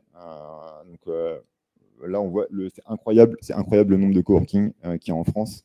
Je n'ai pas regardé lesquels ont été ouverts au cours des 12 derniers mois. À mon avis, ça devrait être très intéressant. Et aussi, ça devrait être très intéressant de le faire au niveau mondial. On a l'information et là, on va certainement faire une publication là-dessus sur le blog voilà, pour faire qu'est-ce qui s'est passé au niveau des coworking. C'est incroyable le nombre de coworking, incroyable le nombre d'endroits qui ont été convertis en coworking. Donc, hyper intéressant. Je vends des produits pour les coworking, des services pour les coworking. Quel coworking je vais aller démarcher en premier? On est capable de le faire. Un autre exemple, là, c'est les sushis. Donc, incroyable aussi le nombre de sushis qu'il y a en France, hein. Truc de fou. Donc là, ils sont organisés en fait par le nombre de personnes qui passent entre 11h et 15h, par exemple, qui est à pied. Donc en fait, si j'avais les transactions, le nombre de personnes qui consomment dans le sushi, j'aurais les taux de conversion. Combien j'ai de personnes qui passent dans la rue devant le sushi? Combien j'ai de personnes qui achètent dans le sushi? Donc voilà, il y en a énormément aussi. Pareil. Ce qui est intéressant, c'est imaginons si je prends un sushi, enfin, je vais vous montrer par la suite, mais là, c'est tous les restaurants italiens, toutes les pizzas napolitaines en France, par exemple. Énormément aussi, énormément. C'est incroyable le nombre de points de vente qu'on a. Là, c'est au Royaume-Uni, on travaille avec alors c'est une petite pizzeria. Ils ont quelques points de vente, donc je vais être capable de voir mes points de vente, ils en ont quelques-uns, et tout le marché. Donc tout le marché des pizzerias, et donc là, ils n'ont pas envie forcément d'être collés, mais bon. Donc ils vont pouvoir regarder qu'est-ce qu'ils pourraient. Là, c'est tous les opticiens. Donc c'est intéressant parce qu'on a parlé d'Optique 2000. Donc là, on regarde la concurrence du coup. Donc voilà, tous les opticiens qui sont classés là, dans cet exemple-là par le nombre de personnes qui passent devant, mais ça pourrait être par le nombre de personnes de plus de 70 ans, etc., qui vivent à proximité. Là, ça va être tous les bureaux de tabac. On travaille avec IQOS, cigarettes électroniques de Philip Morris. Ils vendent en indirect, principalement en indirect. Il faut savoir qu'un pays comme l'Espagne a à peu près 80 000 tabacs. Donc, imaginez le nombre de pays, fois 80 000 ou 50 000. C'est extrêmement touffu. Et si par exemple, moi, je prends un lieu qui est bien, qui cartonne, par exemple, je prends, hop, voilà, si je prends, ça rame un peu. Bon, voilà, si je prends par exemple voilà, ce lieu-là, qui est à Madrid. Ça doit être un tabac qui doit être dans une rue les plus passantes de Madrid. Donc là, on compare en fait celui qu'on a sélectionné par rapport à la moyenne, par rapport au top performer. On rejoint encore une fois ce qui a été évoqué par le Boring Point. Et hop, j'ai un bouton Find Similar Locations. Il va trouver tous les autres tabacs à l'échelle espagnole qui ont les mêmes caractéristiques. Donc sur les informations qui ont été sélectionnées. Donc là, ça va être donc, par exemple, celui-là, il est juste à côté, mais si j'en prends un autre qui est un peu plus. Voilà, celui-là, il est à 500 km. Bon, ça va comparer en fait le nombre de personnes qui vont passer suivant les heures, etc. Le nombre de personnes, le nombre de femmes qui habitent à proximité, etc. Donc, ce qui est hyper intéressant là-dedans, c'est qu'on va prendre de la donnée brute d'environnement, de milieu, c'est-à-dire le nombre de personnes, le nombre d'habitants, qu'est-ce que j'ai comme infrastructure. On va lier ça à des relais. Les relais, ça peut être soit mes propres touchpoints, mes propres magasins, soit des gens qui sont déjà des distributeurs déjà présents sur le marché. Et à partir de ça, on va prendre la notion de temps, en fait. C'est pas la notion d'espace. On ne va pas regarder le nombre de personnes qui habitent dans le 16e arrondissement parce que je parle d'un sushi qui est dans le 16e arrondissement. Ce qu'on va prendre, c'est par exemple, si j'ai un sushi shop dans le 16e, par exemple, voilà, 75, ce qui compte, moi, celui-là, par exemple, ce qui compte, c'est le temps de trajet. C'est le temps de trajet. Donc là, j'ai le temps de trajet, par exemple, à 15 minutes à pied. Bon, ce qui compte, c'est le temps de trajet à 20 minutes en vélo. Hein. Ça, c'est le chiffre magique, puisque sinon, en fait, on disparaît de la plateforme Deliveroo. Donc là, j'ai un sushi shop. Imaginons que j'ai envie de prendre ce sushi shop et je le compare avec un autre sushi shop qui est à Toulouse. Donc, je ne sais pas si on va en trouver un. Ouais. Toulon. Bon. Voilà. Donc là, il me compare mes deux sushi shops. Nombre de téléphones qui passent à 100 mètres. Ça pourrait être à 75 mètres autour, ou alors 500 mètres. Imaginons que je travaille aussi avec des gens qui sont dans des bureaux, nombre de personnes qui habitent, donc là c'est population totale, on voit la différence entre les deux points de vente. C'est quelque chose qui peut marcher aussi à l'échelle globale. Donc je vais vous montrer. Là c'est par exemple, je me suis amusé à comparer la gare de Shinjuku au Japon avec la gare d'Osaka. Donc ce qu'on voit c'est à 352 mètres de rayon, c'est quasiment le même nombre de personnes. Par contre, si je compare ça avec un Starbucks, je ne sais pas si ça a vraiment du sens, hein, mais qui a Sapporo, par exemple, voilà, il y en a un, ok. Et ben là, bon, j'en ai très peu de personnes qui vont dans le Starbucks, etc., etc. Donc, ce qui est intéressant, c'est de prendre les temps de trajet, quel que soit le mode de transport. Et évidemment, ce qui va être pertinent pour moi, ce qui va être pertinent pour un opticien, c'est pas la même chose que pour un sushi. Ensuite, récupérer l'information, donc qui vit dans la zone, qui est déjà présent sur le marché, des concurrents, etc. Et les téléphones qui sont présents dans la zone, soit parce qu'ils sont dans des bureaux, soit parce que, etc. Donc, à partir de là, qu'on arrive à prendre la notion de temps et pas la notion d'espace, qui compte, ce n'est pas les circonscriptions administratives, ce qui compte, c'est les isochrones, et récupérer toutes ces données, là, on commence à faire des choses intéressantes. Voilà, donc je ne sais pas où est-ce qu'on en est au niveau du temps du tout, mais... Ouais. Voilà, donc là, on a pris un autre exemple. J'ai pris deux villes, c'est Kazan en Russie et Nijni Novgorod. C'est toute la ville et il prend le nombre de personnes par exemple, à 60 minutes en voiture. Et il regarde en fait toute l'infrastructure, le nombre de téléphones, etc. Mais ça pourrait être de Starbucks. Hein. Je prends un Starbucks à Kazan. Je ne sais pas s'il y en a un. Il doit y en avoir un sûrement. Voilà, Pushkin Street. Et je prends un Starbucks à Vladivostok, je parie qu'il y en a un. Bon, bah non, là on est à Saint-Pétersbourg, ok. Et donc là, voilà, il va comparer les deux Starbucks. Donc là, c'est vraiment la zone du Starbucks, et là, ça va être le Starbucks lui-même. Et voilà, combien j'ai de téléphones, combien j'ai de personnes qui habitent, qu'est-ce que j'ai comme infrastructure, ça n'a rien à voir. Hein. De l'un à l'autre, à Kazan, il y a c'est énormément moins développé. Voilà, donc c'est quelques exemples. En regardant sur plutôt la problématique de l'ouverture plutôt que de l'optimisation d'un réseau existant de magasins. L'ouverture ou, ce que disait Bearing Point, la relocalisation. C'est vraiment les deux sujets sur lesquels on travaille. On ne travaille pas sur l'optimisation, le fait de sortir 15% de chiffre d'affaires en plus. Je pense que c'est ultra pertinent de faire ça. Mais c'est plus un travail qu'il faut faire vraiment avec des consultants qui vont aller parler avec les magasins, etc. Nous, ça va être plutôt ouvrir des nouveaux points de vente, déplacer des points de vente, aller voir des points de vente existants avec des sales reps pour commercialiser mon produit. J'en ai 100 000 dans le pays. J'ai 3 sales reps. Je ne vais pas aller faire les 100 000. Je vais commencer par ceux qui ont le plus de potentiel, voilà, pour finir sur ce que disait Bearing Point. Merci à tous.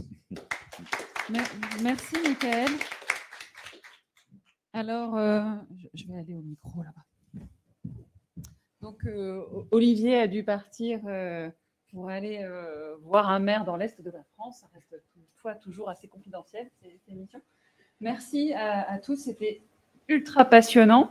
Alors, on a des questions. Je vais me déplacer dans le public pour savoir si vous en avez. Sinon, je sais qu'on en a sur Internet. Alors, est-ce que vous avez des questions ? Non, apparemment, Nathalie, pas de questions. Alors, du coup, je vais vous poser celles qui sont sur Internet. Alors, à noter aujourd'hui qu'on a eu plus de 120 participants connectés, ce qui est un beau score et ce qui montre tout l'intérêt de ce sujet. Dans les questions, pardon, je prends ma source. Alors... une question du professeur D, je crois. Une fois connus les leviers, est-ce que cela ne devient pas intéressant d'ouvrir la boîte noire du comportement des usagers et des enquêtes quali, par exemple? C'est vrai qu'on a beaucoup parlé de quanti aujourd'hui. Vous pouvez prendre vos micros. Oui. Non, mais je vais donner un premier élément de réponse. Je ne vais pas forcément répondre à tout. En fait, c'est ce que montrait Xavier tout à l'heure dans les slides. On avait pris en compte les enquêtes quali, les taux de NPS, la Net Promoter Score, et on s'est rendu compte que finalement, le poids du NPS était assez faible par rapport aux autres leviers. Donc, c'est pour ça qu'on a commencé à actionner les premiers leviers. Donc ça, c'est le premier élément de réponse. Et le deuxième élément de réponse, c'est de se dire ce qui est qualitatif, c'est bien, mais pour les faire entrer dans les modèles, c'est toujours un petit peu compliqué. Donc c'est pour ça qu'on attend que l'académique travaille et nous aide à mieux digérer le langage naturel et transformer ce qui est quali en quanti pour qu'on puisse alimenter nos modèles. Parce que malheureusement, chez Optique 2000, on n'a pas 40 milliards d'investissements à faire dans la recherche. Donc voilà, pour les deux éléments de réponse. Premièrement, quand on a pris en compte le NPS, le poids était assez faible. Et deuxième chose, faire rentrer l'aspect quali aujourd'hui reste toujours un petit peu compliqué pour faire marcher les modèles. Et si je peux me permettre de compléter un petit peu, l'approche parfois on a des grosses corrélations en fait entre, par exemple, ce qu'on a observé avec la fidélité client et typiquement la satisfaction. Finalement, c'est extrêmement corrélé. Et donc, une fois qu'on a dit que cette donnée ressortait plutôt avec la part de fidélité client, on peut aller ouvrir la boîte noire avec une approche complémentaire qualitative sur justement regarder un petit peu ce qui s'est passé sur les low performers de tel ou tel cluster et aller fouiller un peu plus pour avoir des insights là-dessus. Et donc, oui, effectivement, c'est tout à fait complémentaire. Professeur Benavent, vous avez quelque chose à… Oui, sur le CADI. On revient à la question de la collecte des données. Il y avait quelques exemples un peu différents. Bon, un exemple, effectivement, sur Optique 2000, où on utilise le système comptable, puisqu'au fond, c'est la première source. Donc, les factures, les tickets de caisse. Là, dans l'autre cas, je crois beaucoup d'open data, mais là, j'ai peut-être quelques questions à poser sur les sources de données. Ce que je disais sur la question des données first parties, c'est que dans la distribution, naturellement, l'espace, il est fondamental. Donc, s'il y avait une priorité, c'est la cartographie. Pour moi, ça me semble assez évident.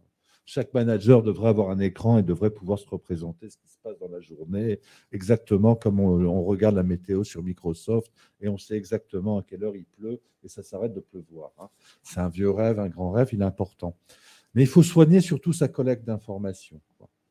Alors, jusqu'à présent, on faisait beaucoup de questionnaires, ça coûte relativement cher. Je pense qu'il faut multiplier les interfaces et laisser les gens parler. Et là, effectivement, là, il y a des vraies avancées en termes de langage naturel.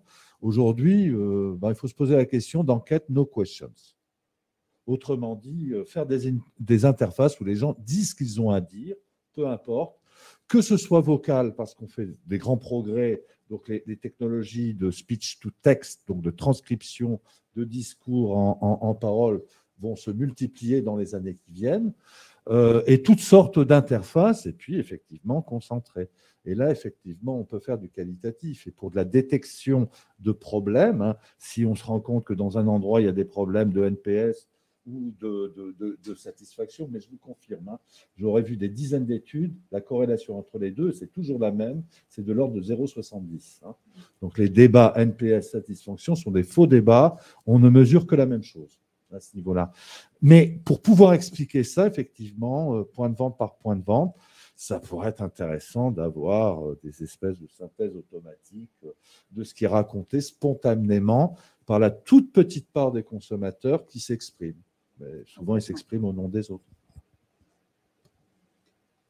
Professeur Benavent, vous aviez des questions à formuler sur l'open data Oui, moi j'étais très intéressé par cette cartographie globale, ce caractère global. Et je voulais avoir des précisions sur vos sources de données, quel mix on va dire, d'open data, de data propre à vous et de data propre aux clients. Alors, allô, oui. En open data, donc, on a tout ce qui est infrastructure, donc les routes. C'est ce qui nous permet de calculer les temps de trajet. Et donc ça, c'est une donnée qui est de haute qualité au niveau infrastructurel, même dans des pays moins développés. Donc ça, c'est hyper important. Parce qu'on peut calculer les temps de trajet, donc c'est la zone de livraison, donc mon marché, en fait, le marché de chaque point de relais à partir duquel je vais commercialiser. Tout ce qui est POI, donc les points of interest, c'est-à-dire les restaurants, les magasins, etc. On a de la donnée en open data qui peut être de très bonne qualité dans certains espaces. Par exemple, en Allemagne, en Angleterre, en Russie. L'open data POI est très bon, mais très mauvais, par exemple, en Corée, est très mauvais.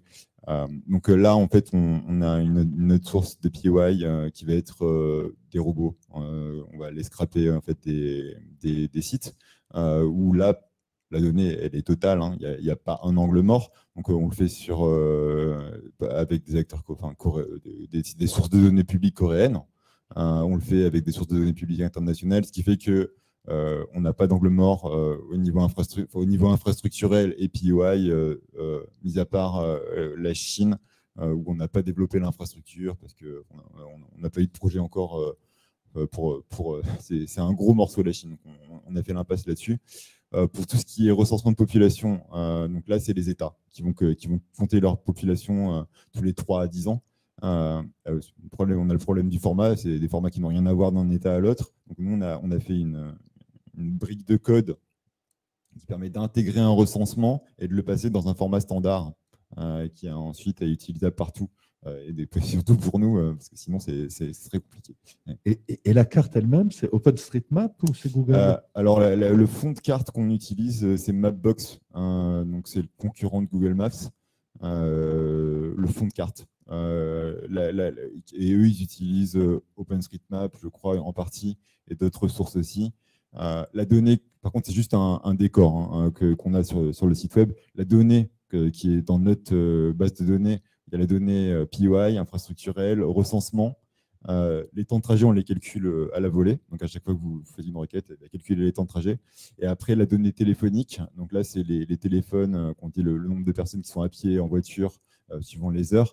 Donc là, c'est de la donnée qui vient d'applications, qui peuvent être soit d'énormes applications de la galaxie, notamment Hypermédia, ou alors d'un large spectre de plus petites applications, mais qui tout ensemble représentent des volumétries qui sont largement suffisantes pour ce qu'on fait nous. Parce qu'en fait, nous, ce qu'on veut, c'est juste faire des cartes de chaleur et faire du ranking.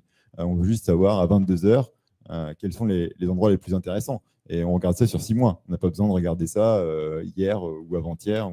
On n'est pas sur ce marché-là du tracking temps réel. On est plus sur essayer de comprendre comment se repérer dans la ville et où sont les priorités.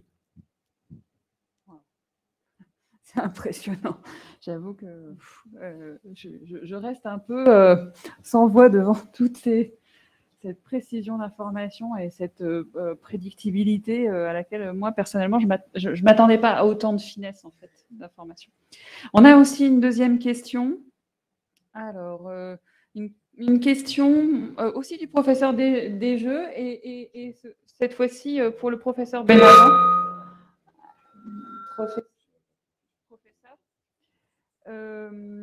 Une question pour vous. Tout le monde cherche à contrôler le mode de paiement des courses, carte, téléphone, etc. Quel type d'information on obtient avec le ticket de paiement par rapport au ticket de caisse où on apprend la nature des achats? Je ne sais pas, mais je ne sais même pas si le ticket de paiement est accessible parce que c'est quand même une donnée sensible. Les paiements carte bleue aujourd'hui sont très utilisés par l'INSEE. Ça a été l'innovation de la période confinement, puisque pour suivre l'activité économique, effectivement, ils utilisent les agrégats qui sont fournis par le consortium, enfin, carte bleue. Mais ça me semble un peu délicat, quoi. Après, le ticket de caisse, quand j'ai utilisé l'expression, ce n'est pas de manière métaphorique, mais effectivement, on a les catégories de produits. Bon, là, c'est des problèmes un petit peu techniques de système d'information. C'est comment on a défini les catégories. Quelquefois, on n'aura pas grand-chose dans le ticket de caisse parce que ça n'a pas été catégorisé auparavant. Ça permet de souligner un aspect un peu discret, technique de la question des données. On l'a retrouvé dans le cas de la cartographie. C'est l'importance des nomenclatures, qui est extrêmement, c'est peut-être un des enjeux importants. Ce n'est pas un truc nouveau à notre monde. Il faut bien imaginer que quand on parle d'instituts statistiques, le principal travail des instituts statistiques, c'est d'établir des nomenclatures d'activités, de professions qui soient acceptables par l'ensemble des parties prenantes. Il n'y a pas de catégorie naturelle, ce sont des constructions sociales. On parlait des restaurants, alors je m'étais m'intéresser un peu au restaurant, enfin au commerce à Paris, puisque l'APUR a fait un recensement des commerces à Paris, donc sur une toute petite zone par rapport à ce qu'on a vu. Un des intérêts du travail qu'ils ont fait, qui est assez remarquable, c'est d'être descendu très très fin dans la nomenclature. Mais il y a des moments, ce n'est pas suffisamment fin. Donc il y a une catégorie restaurant asiatique, il y a une catégorie traiteur asiatique, mais le sushi et le traiteur chinois ne sont pas distingués, par exemple, là-dessus. Alors, voilà. Donc, ma réponse, elle est de dire indirectement, les nomenclatures, c'est aussi un enjeu important dans la structuration des données. Ça, je rejoins tout à fait ce qui a été dit. Ouais, parce que, par exemple, si on utilise de l'open data au niveau de la donnée POI, autant le nombre de restaurants va être correct, par exemple sur Paris, et dès qu'on va rentrer en finesse, donc par exemple sur les sushis, alors là, il y en a relativement peu qui ont été étiquetés sushi, ils ont été étiquetés restaurant asiatique, par exemple. Et donc, si on veut avoir le sushi, ou alors, par exemple, donc là, on est obligé de passer par des plateformes qui ont la donnée. Il y en a plusieurs qui ont cette information-là, mais qui ne la rendent pas accessible. La donnée est publique sur des sites, mais on ne peut pas aller télécharger leur base de données comme ça. C'est possible de la récupérer. Bon, après, c'est le jeu. Hein. C'est le jeu. Et Google, ils ont commencé par faire ça avec des robots à aller indexer tous les sites du monde. C'est le business sur lequel ils se sont construits. Mais c'est vrai que c'est le cas qu'on a eu chez Optique 2000 aussi, c'est ce qu'on vous disait, on a passé 70% du temps à nettoyer, à qualifier cette donnée et parfois à la recalculer, la retravailler. Donc ça, c'est un temps qui n'est pas négligeable. Je ne sais pas comment vous arrivez parce qu'avant de l'analyser, il faut être sûr de la complétude et de la qualité de la donnée qu'on a. Et donc, votre CIMAP, vous appuyez en tout cas sur des institutions, vous avez des labels de vos sources de données. Enfin, comment tout ce qui est recensement étatique, on fait confiance aux autorités compétentes. Bah, après, ce qui compte, c'est plutôt la date, hein, parce qu'on en a qui ont été faits en 2020 et d'autres qui datent de 2011. La population a bougé quand même depuis 2011, même si la ville n'a pas été révolutionnée non plus. Mais donc ça, c'est le premier point. Pour tout ce qui est données téléphoniques, on le voit en fait dans l'outil dès qu'on n'a pas suffisamment l'échantillon n'est pas suffisamment important, ça se voit tout de suite. Ça se voit tout de suite parce qu'on a des matrices jour-heure, par exemple, et tout de suite, la matrice ne ressemble plus à rien, alors que si on en a suffisamment, la matrice est très propre.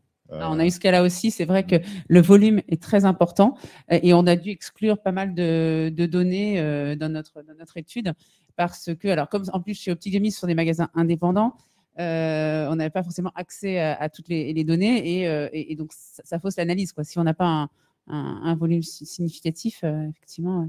Après, si vous avez déjà accès aux transactions de votre client. Oui, c'est ça, c'est le ticket. Enfin, nous, on s'est basé sur le ticket de caisse. Voilà, vous avez résolu une grande partie de l'équation.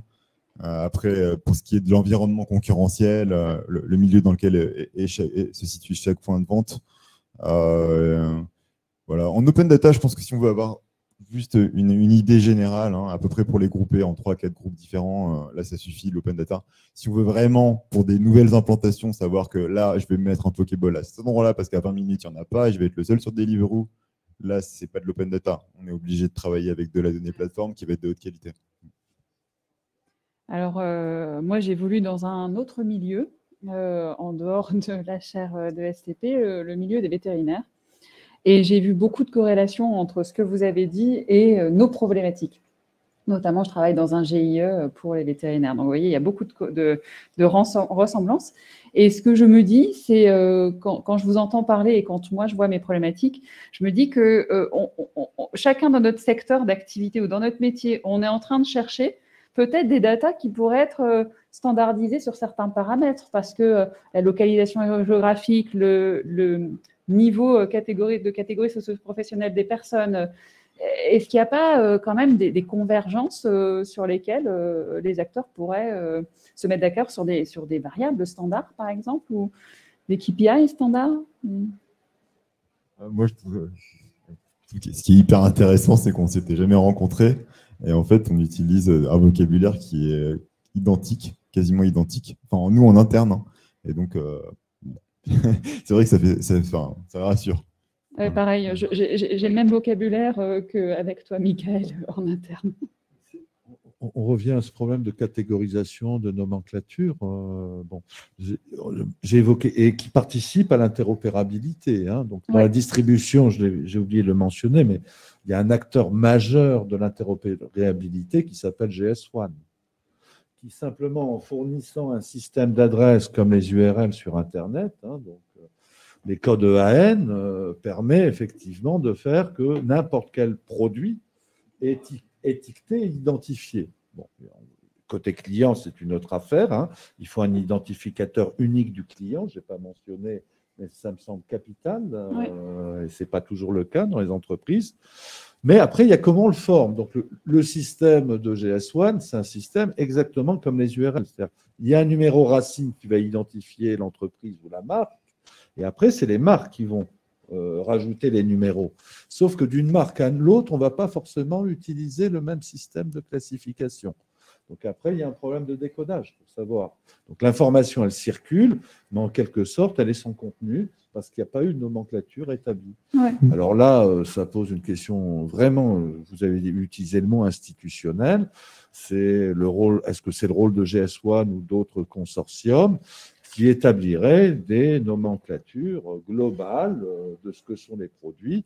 Et si ça se faisait dans certains domaines, effectivement, ça permettrait d'accélérer et de comparer de manière plus sûre. Pour ajouter, effectivement, l'Institut GS1 font des catégorisations, justement, et c'est des systèmes d'identifiants. Et en fait, secteur par secteur, chaque identifiant est mappé sur une telle donnée. Donc, par exemple, dans des systèmes plus industriels, on a le poids, la conso électrique, des numéros de série, des numéros de lot, des choses comme ça, avec déjà tout un ensemble de codifications qui sont prises en charge par des standards. Après, c'est effectivement propre à certains secteurs, quoi. Mais ça suffit déjà beaucoup pour l'interopérabilité. Par exemple, quand des grands industriels ont envie de répliquer un projet, par exemple, de traçabilité ou de leurs produits, on peut déjà s'inspirer beaucoup de ce qui a pu être fait ailleurs et ce qui est standardisé par ce genre d'institut. Je crois que c'est ce qui a été fait. Puis avec les EAN, justement, pour rebondir, c'est ce code-là. Donc, je pense que pour les données communes, de toute manière, il y a des organismes, il y a des institutions qui vont généraliser et qui vont donc permettre de comparer des entreprises sur un même secteur. Ouais. C'est d'autant plus important que, on a parlé de la fraîcheur de ces données. Et ça, une entreprise, elle n'a pas le coût, elle n'a pas la ressource, la bande passante pour rafraîchir ces données en permanence. Donc, il faut industrialiser. C'est la question qu'on s'est posée aussi sur Optique 2000. C'est vrai qu'il y avait un référentiel point de vente. On a récupéré ce référentiel. Toutes les données n'étaient pas à jour. Donc, c'est un énorme travail. Alors, en fait, il y a un énorme travail d'initialisation au départ, qui est de collecter cette data, de la qualifier. Mais après, il faut tout de suite, et c'est là où on arrive sur la gouvernance de la data, c'est qui est le propriétaire de cette donnée, qui la maintient, à quelle fréquence, à quel coût et donc pour quel ROI. Parce qu'en fait, il y a des données, c'est inutile de les maintenir parce qu'on sait qu'on ne va pas les exploiter, parce que ça va être plus cher de la maintenir et pour rien. Donc, il y a vraiment tout ce travail de… Alors, on parlait de structure de la donnée, effectivement, de classification, mais il y a aussi de maintenance de la complétude, de la fraîcheur de la donnée, c'est important. Et il ne faut pas… c'est pas évident, il faut vraiment se poser et toujours se poser la question de… C'est ce qu'on disait, on parle de valorisation de la data, c'est-à-dire, je la collecte, je la recalcule ou je l'exploite, mais pourquoi faire? Si on ne sait pas pourquoi… c'est vrai que le mathématicien, le plus brillant, si on ne lui donne pas l'énoncé, le problème, il pourra faire les plus beaux modèles du monde, mais on ne répondra pas à la question. Et tout ça dans une connaissance métier parfaite, parce que sinon, on ne peut pas interpréter et gérer et mettre à jour les données. C'est ça, mais c'est ce qu'on a fait en fait, c'est qu'on est parti du cas d'usage. La différence avec la data science, c'est qu'on a interrogé les métiers et on leur a dit, c'est quoi vos questionnements?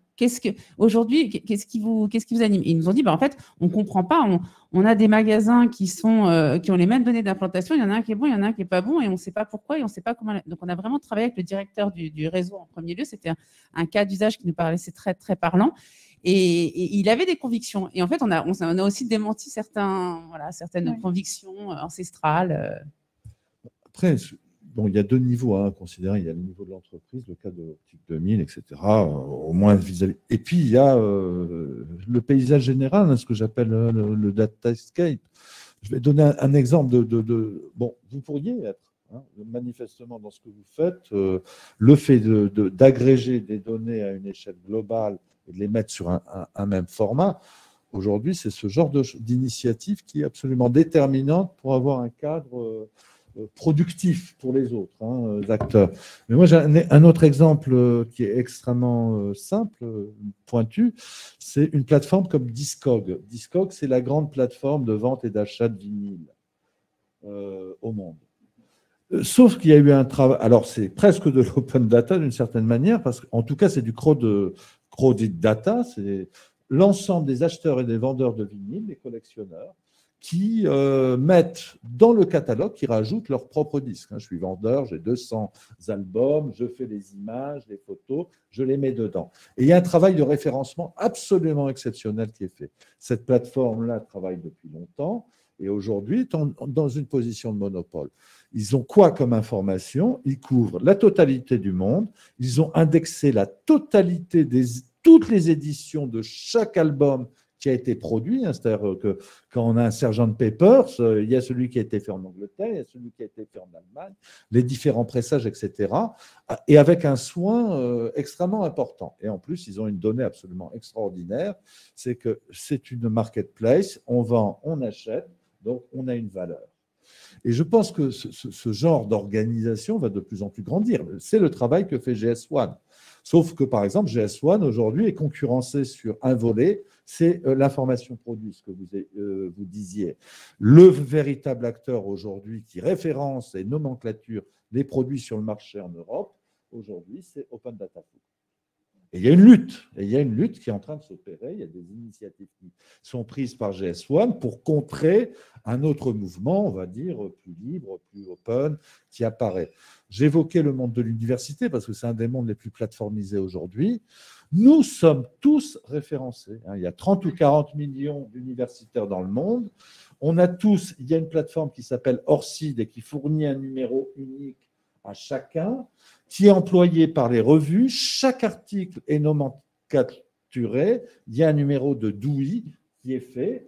Et donc, aujourd'hui, on a des mesures en continu sur des populations de l'ordre de 30 à 40 où on peut mesurer chaque universitaire, chaque enseignant est noté. Alors, naturellement, je donne 3 exemples, mais il faut comprendre la logique économique. C'est que la logique économique, ceux qui contrôlent ça, c'est ce type de plateforme domine l'ensemble du marché.